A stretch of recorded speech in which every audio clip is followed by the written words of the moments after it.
Well, we want to welcome all of you for joining with us today. Thank you very much. We still got quite a few others that have indicated that they'd like to attend this webcast, but I think it's time for us to kick off. So without any further ado, it's my pleasure to be able to welcome you all and thank you all for joining us, and then to welcome Raynor Boreham, who will be presenting our webcast today on stress that motivates.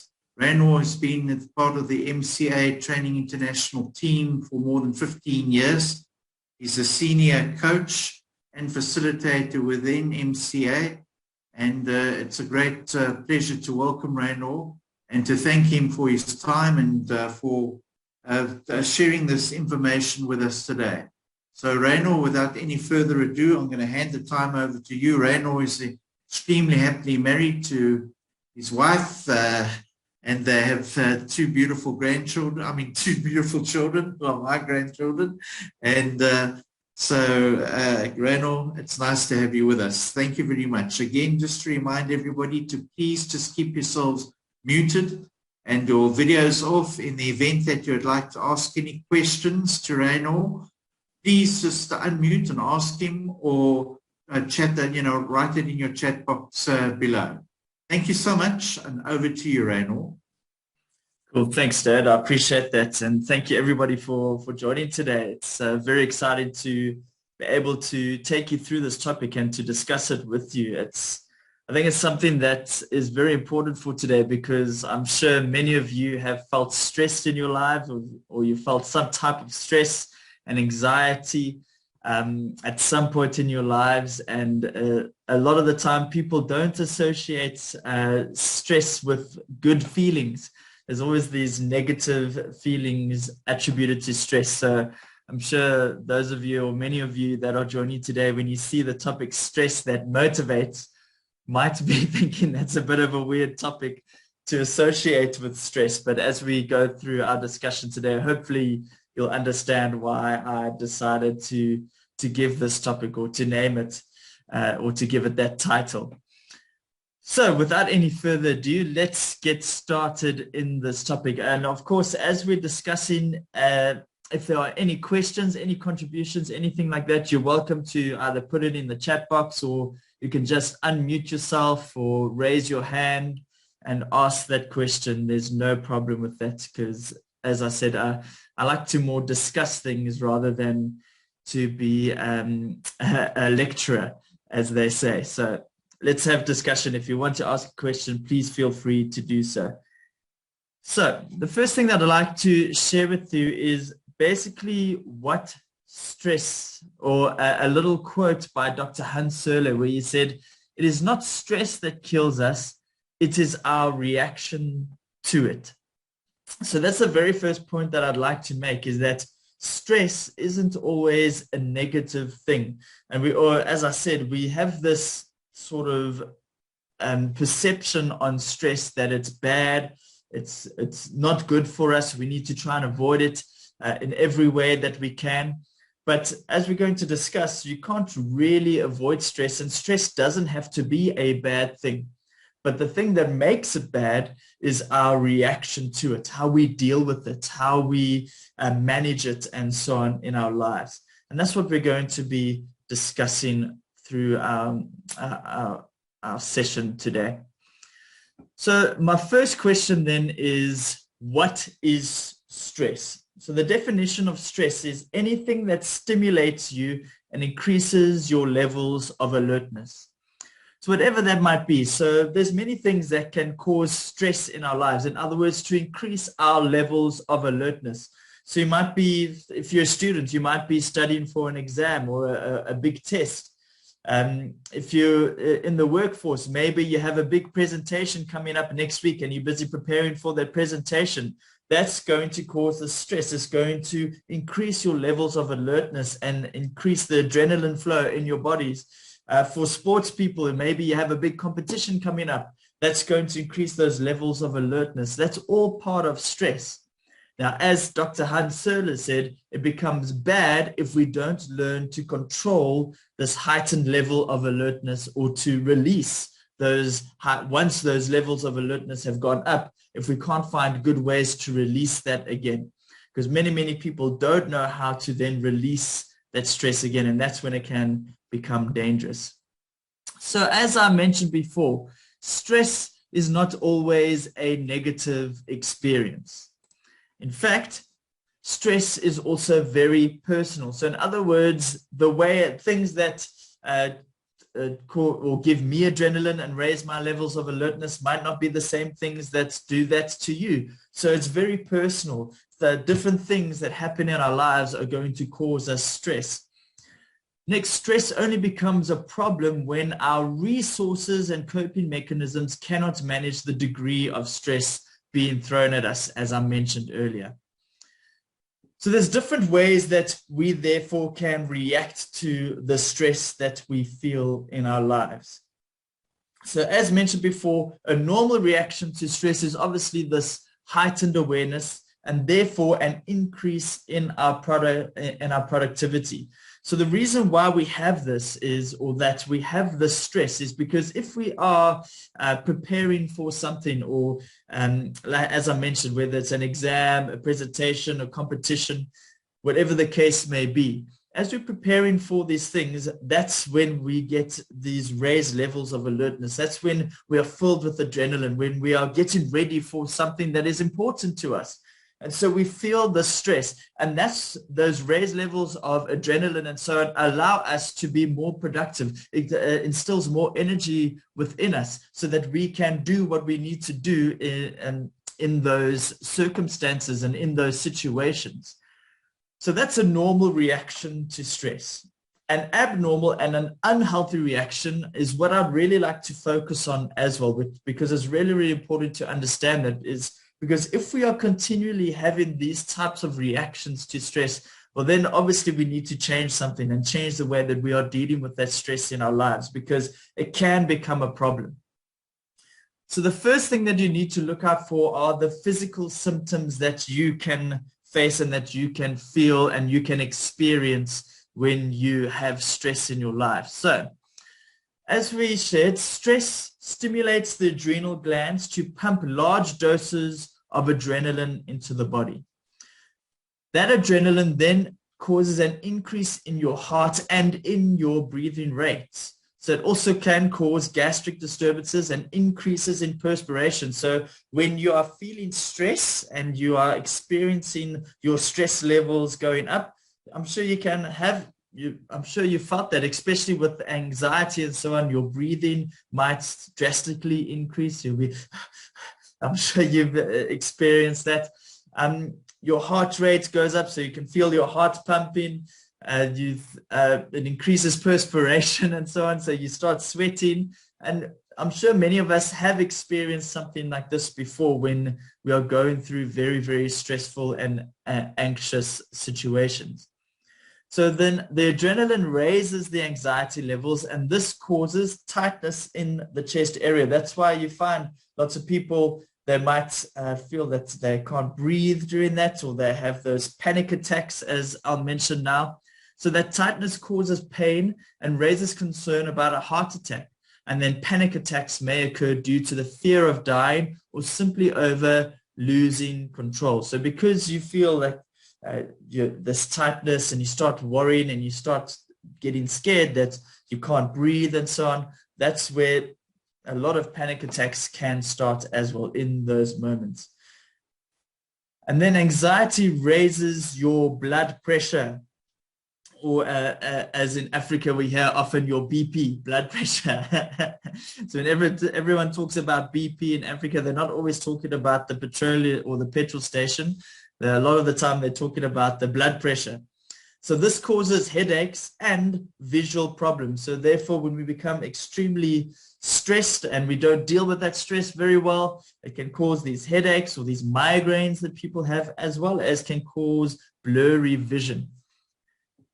So generalized anxiety interrupts sleep and our eating patterns, which in turn lowers your energy levels and the body's immune system. So that's another huge one. So stress can cause a lot of illness and a lot of sickness because our body's immune system suffers. So we become very susceptible to illnesses and diseases. And then we also don't sleep as well. And as you know, sleep is very, very important. You need to get your beauty sleep, and we need to be able to allow our bodies to rest. And also we need to eat properly, and that can disrupt that. And so that's what can lead to a lot of illnesses and sicknesses down the line. And also maybe we're not eating as well as we should be, or we're eating all the wrong things. So that can lead to other illnesses as well. So it is a well-known empirical fact that 80% of diseases are initiated by stress. That's a huge, huge number. And it's initiated by people not being able to cope effectively and manage the stress effectively enough. And that's the scary, scary thing here. So knowing how to handle and deal with your stress becomes far more important and becomes imperative. Another type of symptom are your psychological symptoms that you feel. So stress triggers a whole host of thoughts that will be specific to individuals. However, the general debilitating reactions are, so most people will feel the following reactions or experience the following reactions psychologically. So either through that stress, you can become very angry. So you have a very short temper, very short fuse. You become impatient. So think about when you're in traffic, because there's so much traffic, maybe that causes you stress. Maybe you get a little bit nervous about that. There's lots of cars around and you think there might become an accident. So you become a lot more impatient. And so when the taxi comes and drives in front of you or pulls out in front of you, now you become angry, and that can lead to things, and it just escalates and snowballs from that. Next, negativity, which leads to depression. So always be negative all the time, and always being a pessimist in a way, and living in that type of state of mind can lead to depression. It also causes irrational thinking. The reason for that is because a lot of the time when we get stressed, we enter into what we call the fight or flight brain, the fight or flight mind. And when we are in that, we're sort of thinking like a caveman, and there cannot be any rational thinking. We're not using what is known as the cognitive brain, where higher level thinking occurs and where we can think rationally and so on. So a lot of the time in those moments, we don't think rationally. So we start thinking, so when that taxi driver pulls out in front of us, because we are stressed, and when we're in this fight and flight mind, we might be thinking, well, why is this person pulling in front of me? They're going to make me so late. Now we're getting to work and so on. And all these things start to build up in our minds. But when you actually think of it, it might have just maybe taken 2 seconds out of your time. And so when we think about things clearly, we can actually say that maybe it's not impacting us as much as we are thinking. But when we are thinking using that fight or flight brain, that caveman brain or the primitive brain, that's the type of irrational thinking that can occur. And then also fear can occur because of that, in being in that fight or flight, in that fearing brain, and therefore leads to a loss of confidence, which we've spoken on many times before, just how important it is to be confident in yourself. So we don't want that happening either. And then also concentration and memory problems. So a lot of people start saying that they lose concentration, or they can't remember things and so on. And especially when they get on later in life and so on, they say that they can't quite remember things as well as they used to and so on. And maybe that's because, and that has been occurred because they haven't dealt with their stress in a healthy, effective way throughout their lives. So that can be another symptom from not dealing with your stress effectively as well. So what I'd like to share with you is just a short little video of some people that have been put into stressful situations. And then maybe I can get some comments from you afterwards, your impressions about this video. But sit back, relax, and enjoy. Thanks so much. All confirmed passengers should now be boarding at gate number D40. Final boarding opportunity, Delta flight number 1728, service to New York.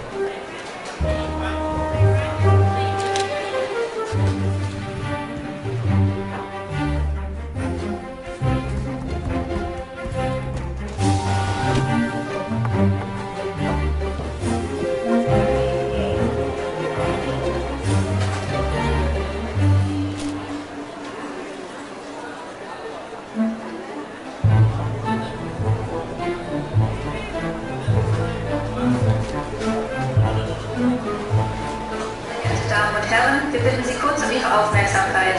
Die Behörden suchen folgende Person. Weiblich, ca. 1,65 groß. Die Gesuchte trägt eine hellgraue Jacke und einen großen Schal. Wenn Ihnen diese Person auffällt, verständigen Sie bitte umgehend das Flughafenpersonal.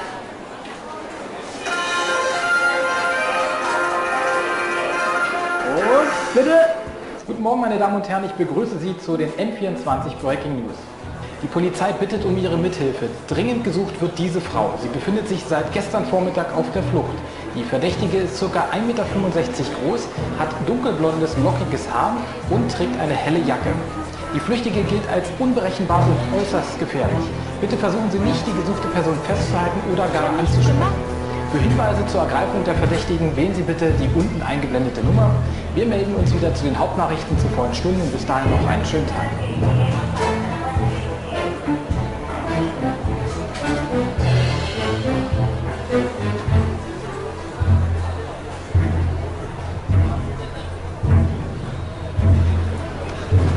Ich bin auf der Zeitung.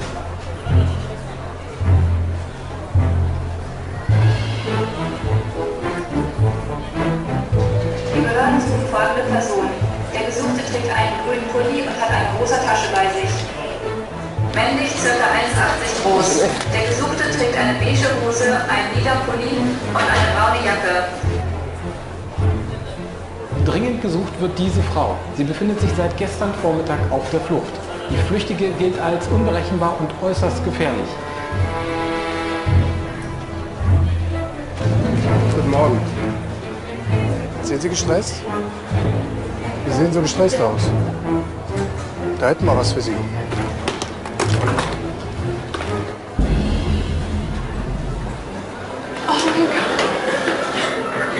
Was ist mal aus von mir?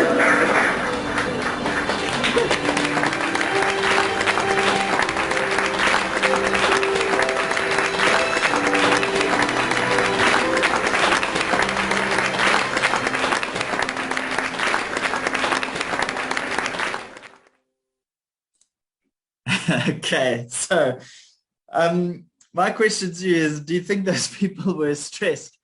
And obviously, what did you notice about those people in those situations and so on?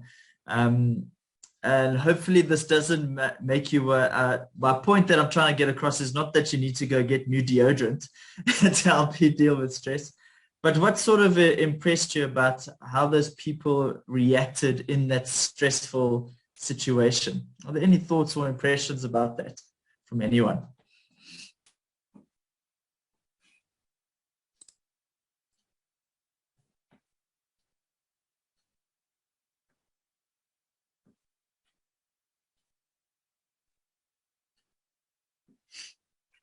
Raynor, I think that Yes, Kevin.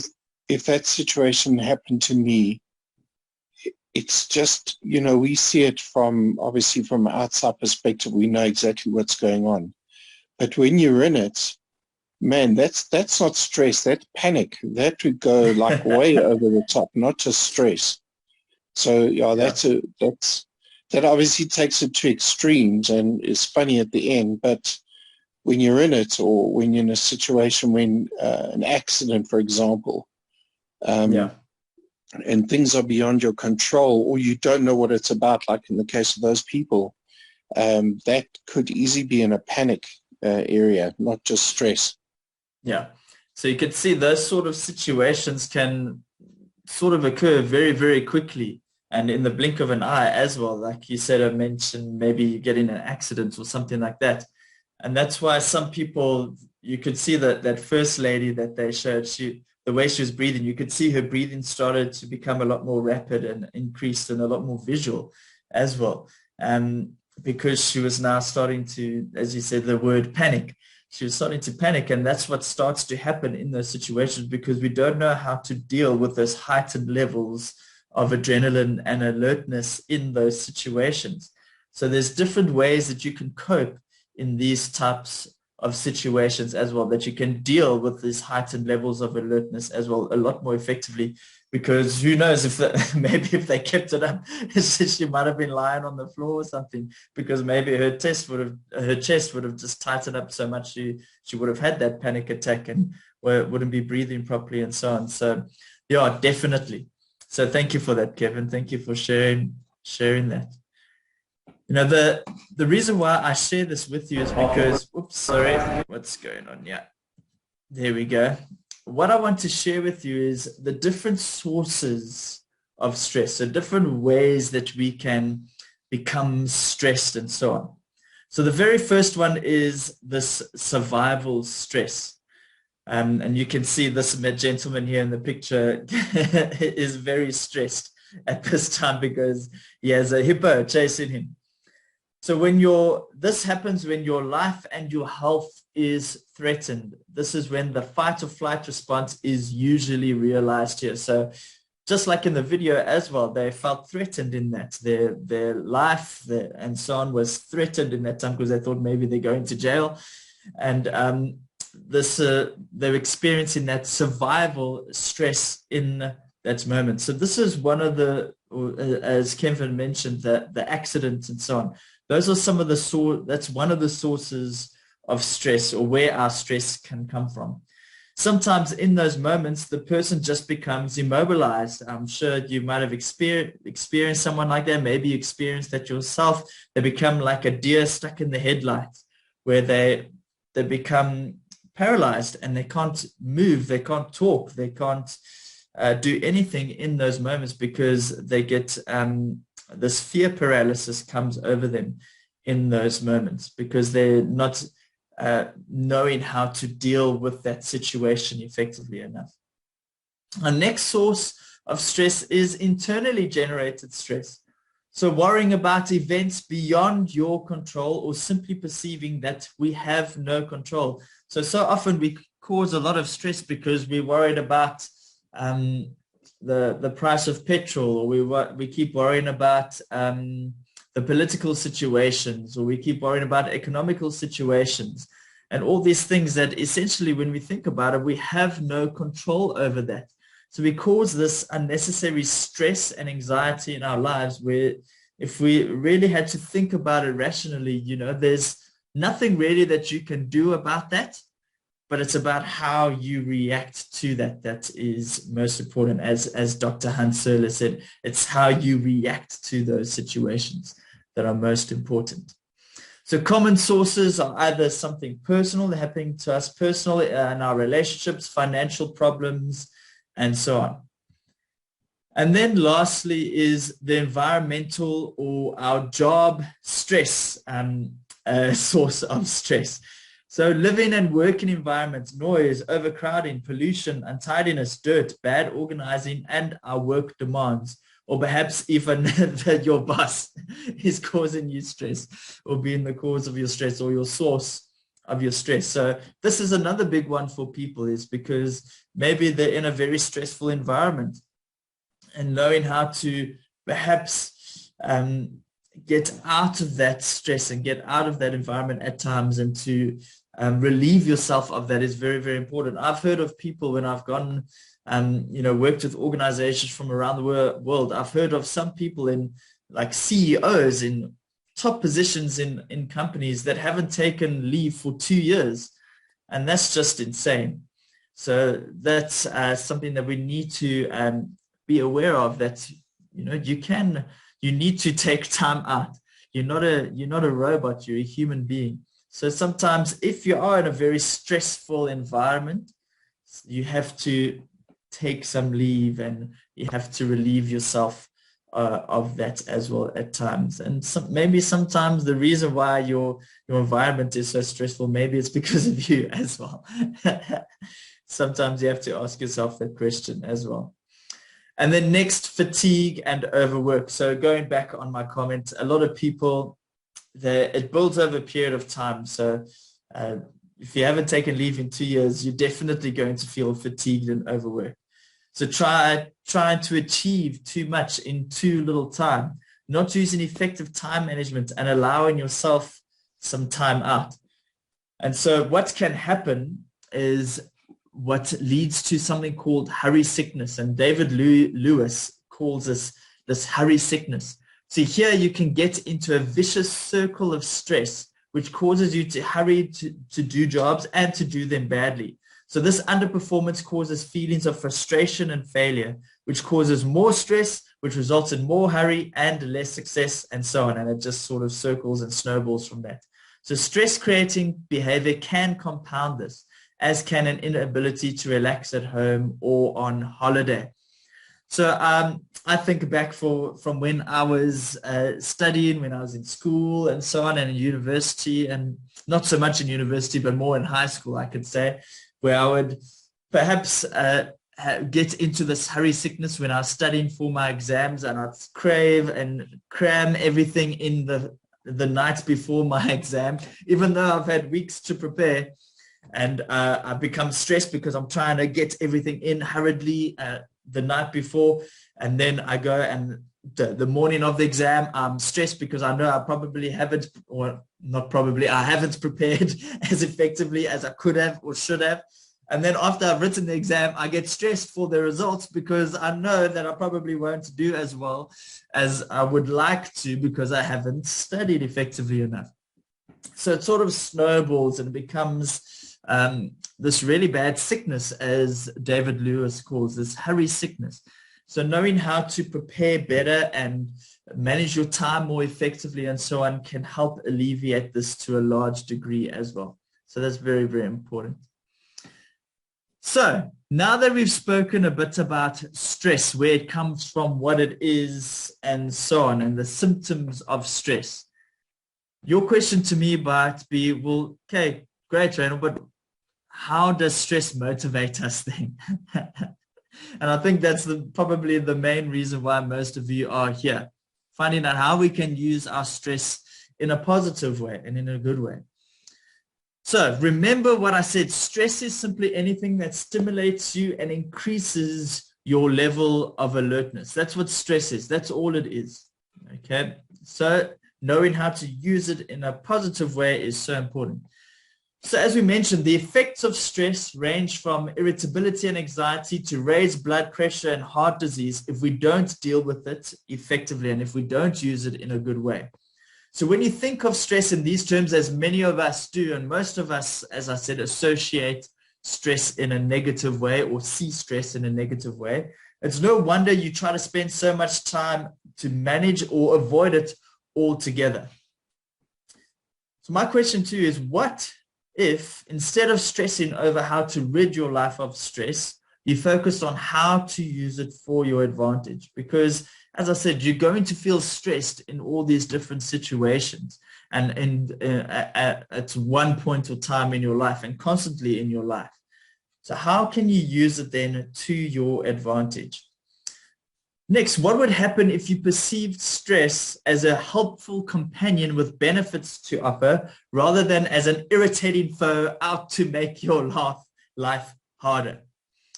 In other words, as Dr. Kelly McGonigal says in her book, The Upside of Stress, it is this shift in mindset that allows you to have a healthier, even beneficial relationship with stress.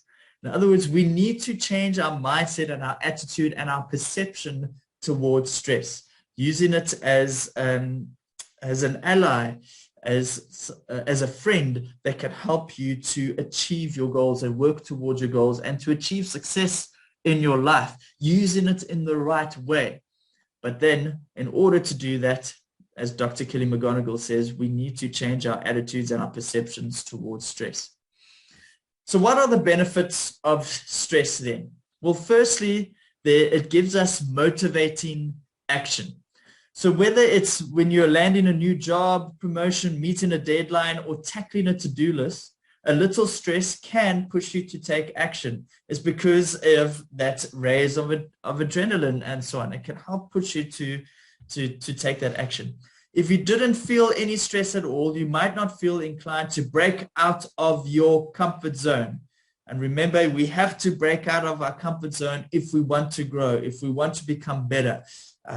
If you want to just slowly die, then you can stay in your comfort zone. I also like to call it the death zone, because that's where we wait to slowly die. So that stress, that adrenaline, that raised level of alertness, it comes because we know we're venturing out into, Stephen Covey calls it the courage zone. When we're going outside of our comfort zone, There's a little bit of risk, a little bit of discomfort. We're learning new things. We have to engage and experience new things. And that's going to cause that type of stress in our lives. But without that, we wouldn't get that push or that motivation to venture out and to grow personally as an individual.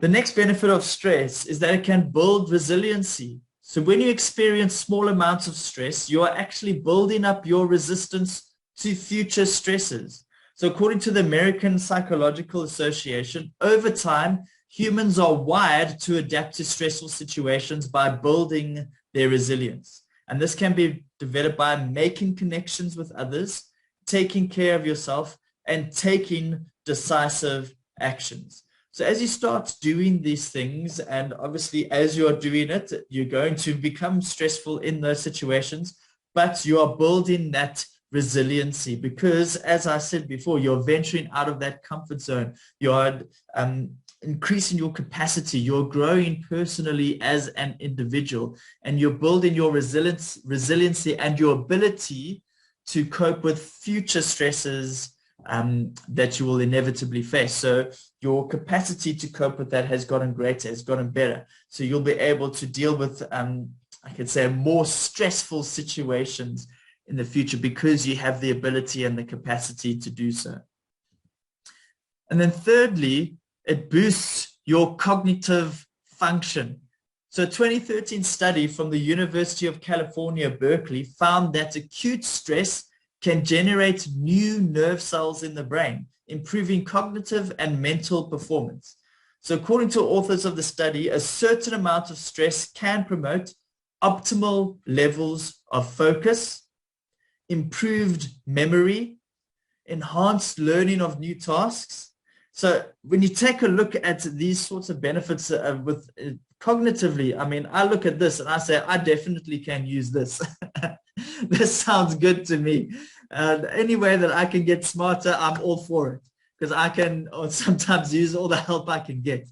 So in these being in these stressful situations and coping with it effectively and using stress in a positive, healthy way can increase our levels of focus. It can help instead of if we don't deal with it in a negative way, remember it can help degrade our memories. It can improve our memories and then enhance our learning of new tasks. So the way that we are able to adapt to new situations and learn new things, we are able to do that a lot quicker than we used to be because of us being able to, again, venture out, increase our capacities, grow personally as an individual. So these are wonderful, wonderful benefits of coping and dealing with stress effectively and using it in a good, healthy way.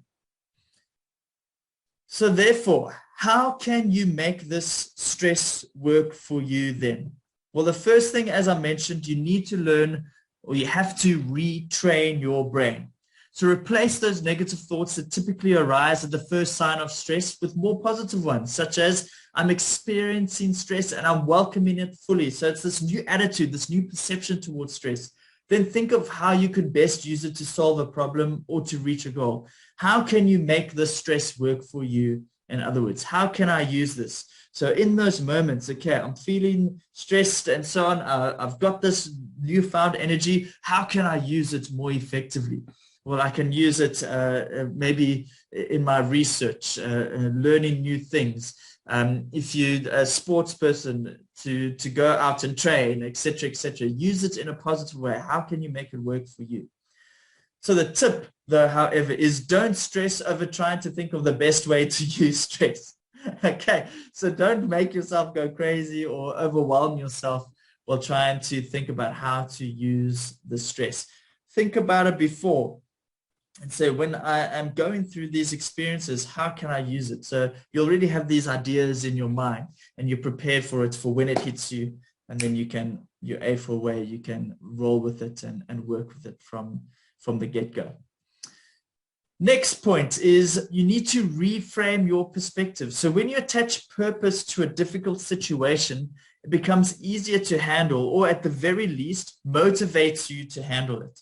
When you reframe stresses in order to add meaning to your life, you are giving your stress a positive purpose. So there again, as Dr. Kelly McGonigal said, use that or think about stress in a different way. So reframe your perspective. See it as something that can help you to go towards your goals and to achieve your goals and to achieve the success in your life and to work towards your vision of success for your life. So pairing stress with a purpose will allow you to broaden your perspective as to why it exists and the benefits it provides. So knowing why, giving stress a purpose is very, very powerful. Whenever you give something a purpose, a reason for being, essentially, and a reason for this is why I'm experiencing stress, this is how I can use my stress with regards to your vision and to your goals.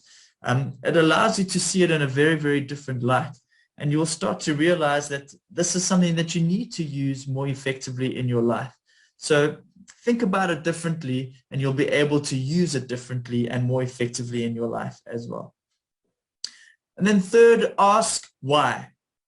So sometimes you feel stressed and can easily identify the cause. Other times you might be unsure where it comes from. You're not too sure where that stress is coming from. So pinpointing the root cause of your stress puts you in a position to work with it rather than against it. So knowing and understanding where your stress is coming from, whether it's because now, okay, I've got this big presentation I'm preparing for, I'm feeling a bit more anxious. I can feel my heart rate's going up and so on. If I can identify that that's where my stress is coming from, it will then allow me to use it. Okay, instead of worrying about it and not understanding why I'm feeling this way, I know why I'm feeling this way, and I can use this energy that I have now in my presentation, in how I deliver it, and so on. I can use it in a good way. So knowing and understanding where the stress is coming from is also very, very important and can really help you to use it in a more effective way. So that's essentially what I would like to share with you today about how stress can motivate you. Now, there's obviously a lot more to this. I've just barely scraped the bottom of the barrel when it comes to knowing and understanding stress and how to use it more effectively in your life. In other words, how stress can motivate you in your life. And we actually do have a course, an online course about stress that motivates, that goes into all of this in a lot more detail. And I'd just like to share that with you, essentially how you can get access to that online course and program. So we have an online ecosystem called the Think Lead ecosystem, which is designed to, as you can see here on your screens, to create leadership fitness. In other words, we're looking at professionalizing leadership around the world. Now, some of you might be part of this ecosystem already, but for some of you who are not, this could be something really, really exciting. And I know it will be really, really exciting and beneficial for you. So the whole point of the Think Lead ecosystem process for a leader is that you can participate in leadership fitness activities inside or outside of the club, of this online leadership fitness club. You can earn points, which I'll share with you in a moment, for activities completed. So you claim those points that will show just how you are developing as a leader. Next, you can climb the leadership fitness ladder from levels 1 to 6, which I'll share with you in a moment. You can achieve a place inside the Global Leadership Fitness Report.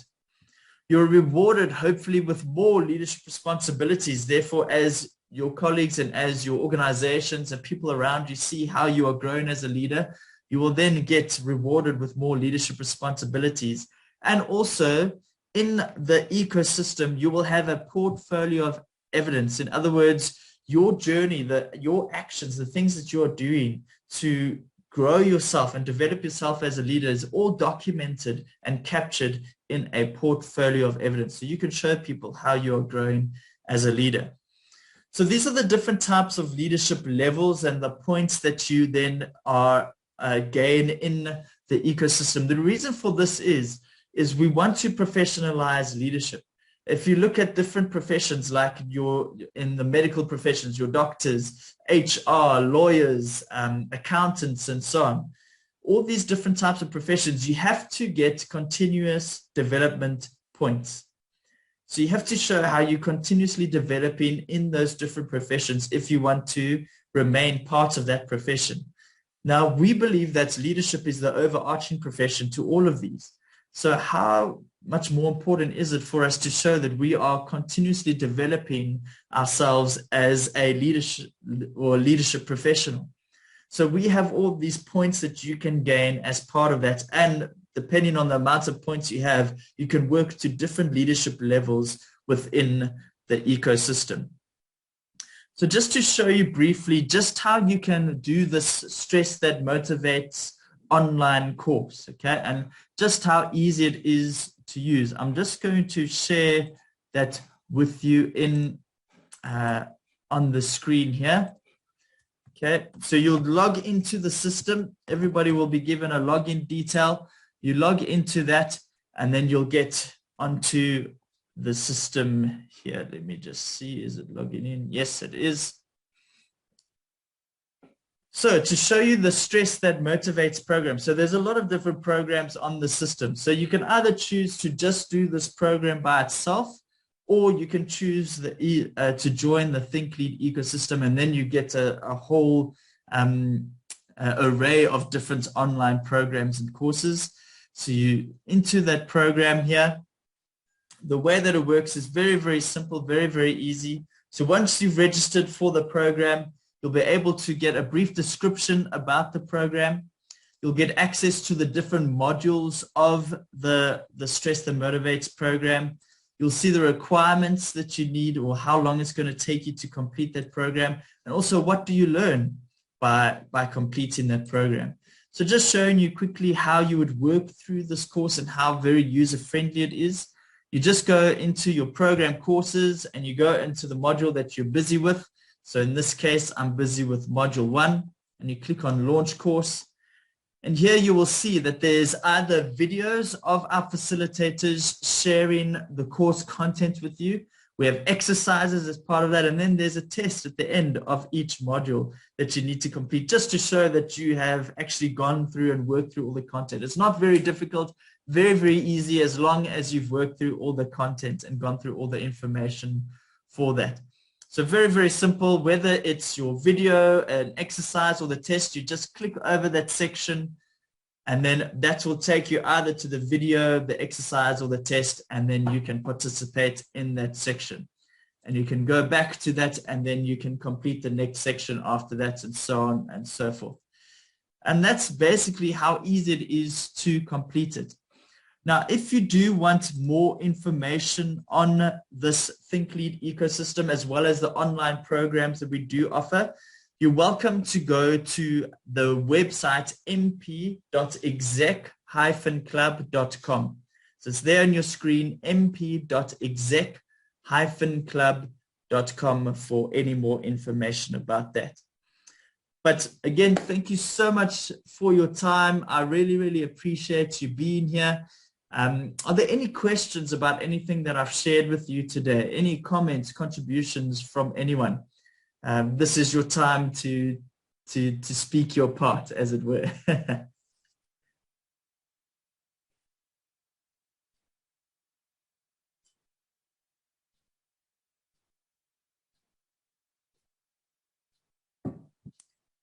I'm Jean-René. Yes, Jean-René. So you just muted again. There we go. Thanks for the program. Sure. I just want to just ask why you didn't talk about some of the solution, like like yoga, because my understanding is that first you have to, in part of dealing with stress, you have to, of course, you have to understand the root cause and all those things, but maybe you should control yourself first, because if you don't control yourself, then you continue to go to the panic, So if, for instance, you are breathing heavily and this and that, how do you try to calm first your body, try to reappropriate your body and start moving. Yeah. Yeah. Thank you, So Jean-Rene. Yeah. Thank you. Excellent point. And it's true. As I mentioned, I've just barely scraped the bottom of the barrel here with sharing with you what I've shared with you today. That actually gets covered in the full program and in the full course, our Stress That Motivates course, about different ways to deal with it. So different outlets, so like exercise, etc. You mentioned yoga. So different ways, how to breathe more effectively, how to sleep better, all these sorts of things.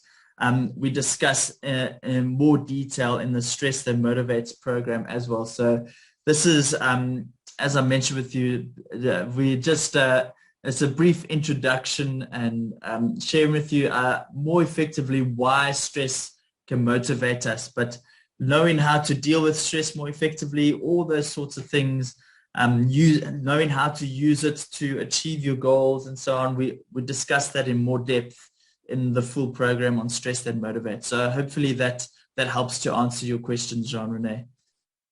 Yeah. Cool. Thank you very much.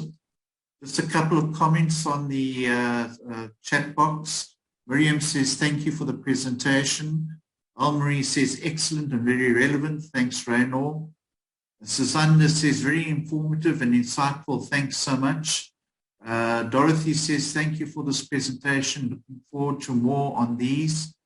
Almarie says, everyone is different. You have to choose and find and design your own way in terms of dealing with stress. What resonates with you is important. Yeah. Thank you. Excellent point, Almarie. Yeah, it's definitely true. That's why I share.